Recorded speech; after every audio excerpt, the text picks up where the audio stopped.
سورۃ الناس اب یہ آخری صورت ہے میرے نزدیک. یہ آخری گروپ جو ہے سورتوں کا جو سورہ ملک سے شروع ہوا ہے. یہ دونوں پارے جو ہیں یہ سوائے ان دو صورتوں کے سب مکیات پر مشتمل ہیں صورتوں پر, اور صرف یہ دو صورتیں جو ہیں یہ مدنیات ہیں.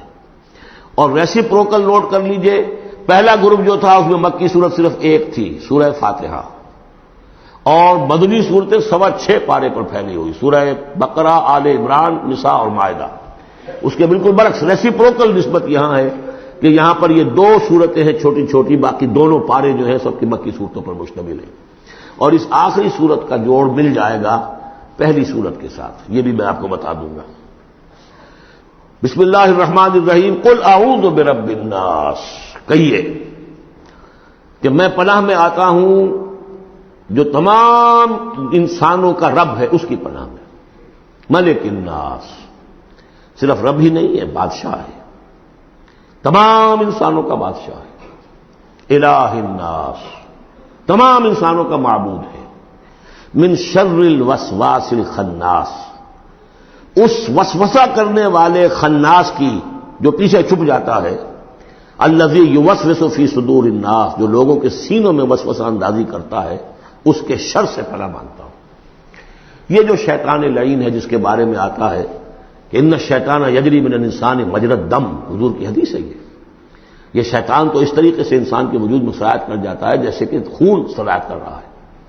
یہ شیطان جو ہے, اور یہ آپ وہ بھی پڑھ چکے ہیں, وَلَقَدْ خَلَقْنَا الْإِنسَانَ وَنَعْلَمُ مَا تُوَسْوِسُ بِهِ نَفْسُهُ, ہم نے انسان کو بنایا, ہم جانتے ہیں کہ اس کا نفس امارہ جو ہے, اڈ اور لیبیڈو, اس کو اندر کیا وسوسہ اندازی کرتا رہتا ہے.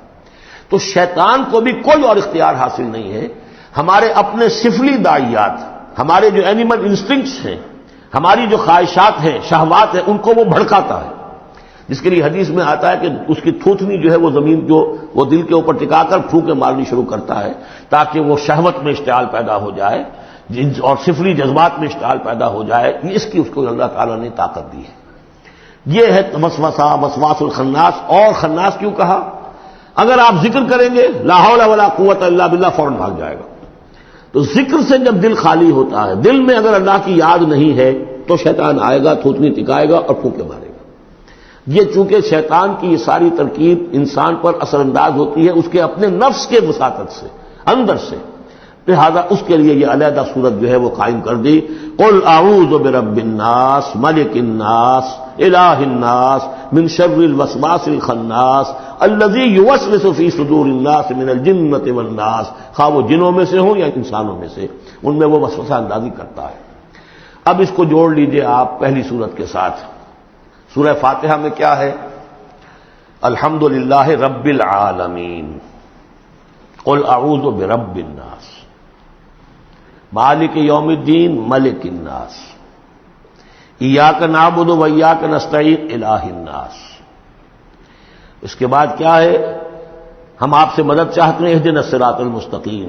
یہاں اس کے برعکس ہے, ہمیں اپنی پناہ میں لے لے. بات تو ایک ہی ہے, ہمیں سیدھی راہ کی ہدایت دے, ہمیں شیطان سے پروٹیکشن عطا کر دے. بات ایک ہی ہے, مضمون بالکل وہی سورہ فاتحہ کا. قل اعوذ برب الناس الحمدللہ رب العالمین الرحمن الرحیم مالک یوم الدین ملک الناس. اور معبود ہے ایاک نعبد و ایاک نستعین. اب ہم نے استعانت مانگی. اب استعانت, استعاذہ, یہ ایک ہی طرح کے الفاظ ہیں. مدد مانگنا, پناہ طلب کرنا, استغاثہ, استعانہ, استمداد, مدد مانگنا, استنصار, نصرت طلب کرنا, باب استفعال کے تمام الفاظ جمع کر دیجئے. تو عبادت, ہم عبادت کرتے ہیں تیری, ایاک نعبد, لیکن ہمیں استعانت, تیری مدد چاہیے اس کے لیے. تو معبود ہے, ہم تیری عبادت کا فیصلہ کرتے ہیں لیکن تیری مدد کے محتاج ہیں. اے اللہ, ہم تیری عبادت کا وعدہ کرتے ہیں لیکن تیری طرف سے ہمیں پروٹیکشن چاہیے کہ شیطان کے وسوسوں سے, وسوسہ اندازی سے ہمیں محفوظ کر دے. اس طریقے سے یہ سورہ مبارکہ ایک اعتبار سے مثنیٰ بن جاتی ہے سورہ فاتحہ کا, اور گویا کہ قرآن مجید کی آخری صورت اور پہلی صورت کے مابین ایک مشابہت قائم ہو جاتی ہے. بارک اللہ لی ولکم فی القرآن العظیم ونفعنی وایاکم بالآیات والذکر الحکیم. دعا ایک تو ابھی ہم پڑھ لیں گے جو دعائے ختم قرآن ہے, میں اس کا ترجمہ آپ کو بتا دینا چاہتا ہوں تاکہ آپ جب وہ دعا سنیں گے تو پھر اس کا ترجمہ بھی آپ کے سامنے رہے. تو یہ اور بڑی اہمیت کے ساتھ اس دعا کو سمجھیے. اللہم آنس وحشتی فی قبری، اے اللہ میری قبر میں جو وحشت ہوگی تنہائی کی، اس وحشت کو دور کرنے کے لیے مجھے قرآن مجید کا انس عطا کر دے۔ واقعہ یہ ہے کہ میں جب یہ دعا پڑھا کرتا تھا، جس زمانے میں ابھی آتش جوان تھا، تو میں سمجھتا تھا یہ تو اضافی سا جملہ ہے، اصل تو آگے ہے اللہم ارحمنی بالقرآن العظیم واجعلہ لی اماما ونورا وہدی ورحمہ۔ لیکن اب جب موت قریب نظر آتی ہے اور قبر جو ہے وہ نظر آ رہی ہے، تو معلوم ہوتا ہے کہ اہم ترین حصہ یہی ہے، اس دعا کا جو پہلا حصہ ہے، اللہم آنس وحشتی فی قبری، اس وحشت کو مانوس میرے لیے بنا دے، لیکن مانوس بنے گی قرآن کے ذریعے سے۔ وارحمنی بالقرآن العظیم، اور مجھ پر رحم فرمائیو اس قرآن عظیم کی بدولت۔ واجعلہ لی اماما ونورا وہدی ورحمہ، اور اس دنیا میں پروردگار اس قرآن کو میرے لیے امام بنا دے، میں اس کی پیروی کروں۔ لیکن یہ الفاظ کہتے ہوئے اپنے دل کو دیکھنا ہوگا کہ خود اپنا ارادہ ہے یا نہیں۔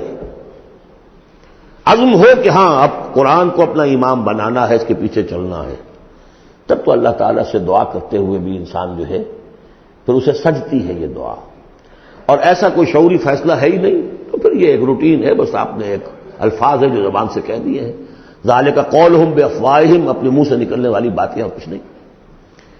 واجعلہ لی اماما ونورا، نور بنا دے، وہدی، ہدایت بنا دے، اور رحمت بنا دے۔ اللہم ذکرنی منہ ما نسیت، اے اللہ مجھے یاد کرا دے اس میں سے جو میں بھول جاؤں۔ وعلمنی منہ ما جہلت، اور جس چیز کو میں اس میں سے جانتا نہیں ہوں، اور ہم تو سب سے جاہل ہیں، کتنے فیصد لوگ ہیں جو جانتے ہیں قرآن میں ہے کیا، لیکن بہرحال دعا مانگیے کہ اللہ تعالیٰ ہمت دے، آپ قرآن سیکھیں، قرآن سیکھنے کے لیے عربی سیکھیں۔ علمنی منہ ما جہلت، لیکن یہ بھی اگر آپ کا اپنا ارادہ نہیں ہے کہ سیکھنا ہے، تو اللہ تعالیٰ زبردستی تو آپ کے دل میں آ کے قرآن کا علم ہی ڈال دے گا۔ قرآن کا علم تو بڑی قیمتی شے ہے، دنیا کا کوئی فن ہو، کوئی معمولی سا کوئی فن ہے، وہ بھی سیکھنا پڑتا ہے، محنت کرنی پڑتی ہے۔ جیسا کہ حضرت علی نے فرمایا، بڑے اونچے اشعار ہیں، یغوث البحر من طلب اللآلی، جو شخص بھی موتیوں کا طلبگار ہوتا ہے اسے سمندر میں غوطہ زنی کرنی پڑتی ہے۔ ومن طلب العلا سہر اللیالی، جو کسی بلند مقام تک پہنچنا چاہتا ہے زندگی میں، وہ راتوں کو جاگتا ہے، محنت کرتا ہے، پڑھتا ہے، جو بھی مشقت کرتا ہے۔ ومن طلب العلا من غیر قد، اور جو کوئی بلندی کا طلبگار بن جائے بغیر کوشش کے، اضاع العمر فی طلب المحالی، پھر وہ اپنی عمر ضائع کر بیٹھتا ہے ایک محال چیز کی طلب میں، وہ تو ہونے والی بات نہیں ہے، یہ دنیا اللہ نے بنائی ہے کہ محنت کرو۔ تو یہ دعا مانگتے ہوئے علمنی منہ ما جہلت، تو اپنا ارادہ کریں پختگی کے ساتھ، اور چونکہ یہاں وہ نظام اب چلنے والا ہے، اس کا پراسپیکٹس بھی نیچے موجود ہے، 1 ایئر کورس جو ہم نے شروع کیا ہے انجمن خدام القرآن کے تحت، وہ لاہور میں ہوتا آ رہا ہے بہت سے سالوں سے، یہاں بھی 1-2 مرتبہ ہو چکا ہے، اب اس سال پھر یہ شروع ہو رہا ہے، اور یہ 23 فروری تک اس کے جو ہے وہ اس کی کلاسز شروع ہوں گی، اس سے پہلے ڈیٹس وغیرہ ہیں، پراسپیکٹس چھپ چکا ہے، نیچے دفتر سے آپ کو مل جائے گا، 5 روپے اس کی پراسپیکٹس کی قیمت ہے، لیکن آپ دیکھیے اور اس سے فائدہ اٹھائیے کہ ہم نے اب کیا کیا کچھ پڑھ لیا ہے، لیکن یہ کہ ہم نے اتنی عربی نہیں سیکھی کہ قرآن مجید کو براہ راست سمجھ سکیں۔ فرمایا وعلمنی منہ ما جہلت وارزقنی تلاوتہ، اور مجھے اے اللہ ہمت دے، نصیب فرمائیے کہ میں اس کو پڑھتا رہا کروں، آنا اللیل و آنا النہار، رات کے اوقات میں بھی اور دن کے اوقات میں بھی، واجعلہ لی حجۃ یا رب العالمین، اور اے تمام جہانوں کے پروردگار اس قرآن کو میرے حق میں دلیل بنا، میرے حق میں گواہ بنا، یعنی میرے خلاف نہ کر دیجو، اس لیے کہ حضور نے فرمایا ہے القرآن حجۃ لک او علیک، یہ قرآن یا تو دلیل ہے اور گواہ ہے تمہارے حق میں اور یا تمہارے خلاف۔ اگر قرآن کو پڑھو گے جیسے کہ پڑھنے کا حق ہے، سمجھو گے جیسے سمجھنے کا حق ہے، عمل کرو گے جیسے عمل کرنے کا حق ہے، اور اس کو دنیا تک پہنچاؤ گے جیسے کہ پہنچانے کا حق ہے، تو یہی قرآن تمہارا شافع بن کر کھڑا ہوگا، یہی تمہارے حق میں گواہی دے گا۔ اور اب جو کچھ ہم کر رہے ہیں اگر وہی ہم کرتے رہیں گے تو یہی قرآن سب سے بڑا ہمارے خلاف جو ہے استغاثہ لے کر آئے گا کہ اللہ یہ بدبخت کہتا تھا کہ یہ میں تیری کتاب ہوں، مجھے پڑھتا نہیں تھا، مانتا تھا میں تیرا کلام ہوں، سمجھتا نہیں تھا، یا سمجھتا بھی تھا عمل نہیں کرتا تھا۔ یہ سب سے بڑی دلیل ہمارے خلاف، القرآن حجۃ لک و علیک۔ اس قرآن حکیم کے ضمن میں ایک خاص دعا جو حضور سے منقول ہے، اس کی 2-3 روایتیں اس کی تھی کہ جن کو پھر میں نے جمع کیا ہے، وہ خوبصورت چھاپ بھی دی گئی ہے۔ اب آج یہاں غالباً اویلیبل ہوگی کہاں؟ آج یہاں کو تحفہ بھی آپ کو دیا جائے گا، یہ جو ابھی ہوگا ختم قرآن جب ہم تراویح میں کر لیں گے تو کچھ تحفہ بھی ہے، کوئی ایک کیسٹ ہے، ایک وہ دعا جو میں ابھی آپ کو سناؤں گا وہ بھی بہت خوبصورت طبع شدہ، کہیں لٹکا لیجئے اپنے پاس یا میز کے شیشے کے نیچے رکھ لیجئے، اسے یاد کیجئے۔ لیکن اس دعا میں جو کوٹ کوٹ کر بھرا ہوا ہے، حضور کی جو عاجزی ہے، بندگی ہے اللہ کے سامنے، جس طرح اپنے آپ کو انہوں نے، جیسے امام ابن تیمیہ کا قول میں نے آپ کو سنایا ہے کہ عبادت کیا ہے؟ غایت الحب مع غایت الذل والخضوع، حد درجے میں انسان اپنے آپ کو اللہ کے سامنے بچھا دے کہ میں کچھ نہیں ہوں، اے اللہ تجھ سے سوال کر رہا ہوں۔ وہ دعا کیا ہے؟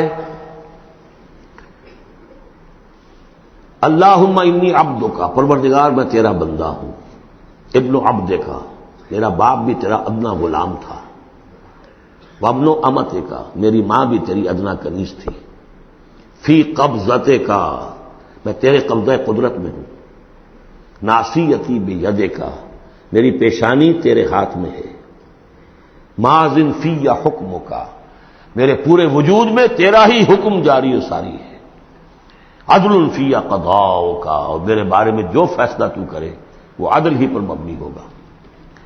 اسألک، میں تجھ سے سوال کرتا ہوں، بکل اسم ہوا لک، ہر اس نام کے حوالے سے جو تیرا ہے، قرآن میں بار بار ہم نے پڑھا فدعوہ بہا، للہ الاسماء الحسنی فدعوہ بہا، اللہ کے ناموں کے حوالے سے دعا کیا کرو۔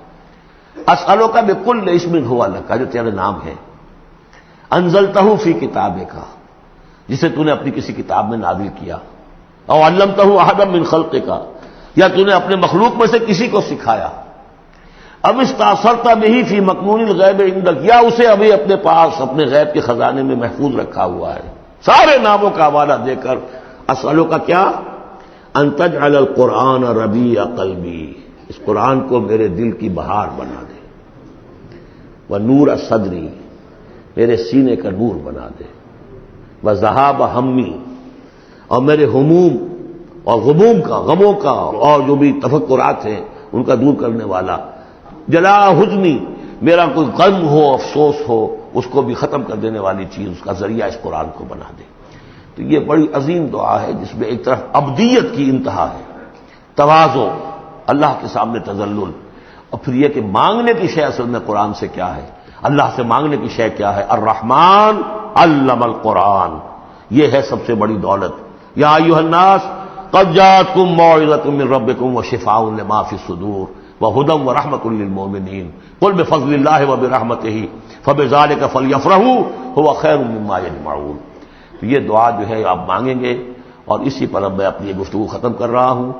بہرحال جو بھی خدمت میں کر سکا ہوں، 25 دن آج ہو گئے ہیں، اس سے پہلے 3 دن میں یہاں آ چکا تھا، 2 دن میرے لیکچرز ہوئے ہیں یہاں پر تعارف قرآن کے ضمن میں، 25 دن تک یہ معاملہ چلا ہے، روزانہ 4 گھنٹے، آج 2 گھنٹے 2.5 گھنٹے ہو گئے ہیں، ایک روز 5 گھنٹے بھی تھے۔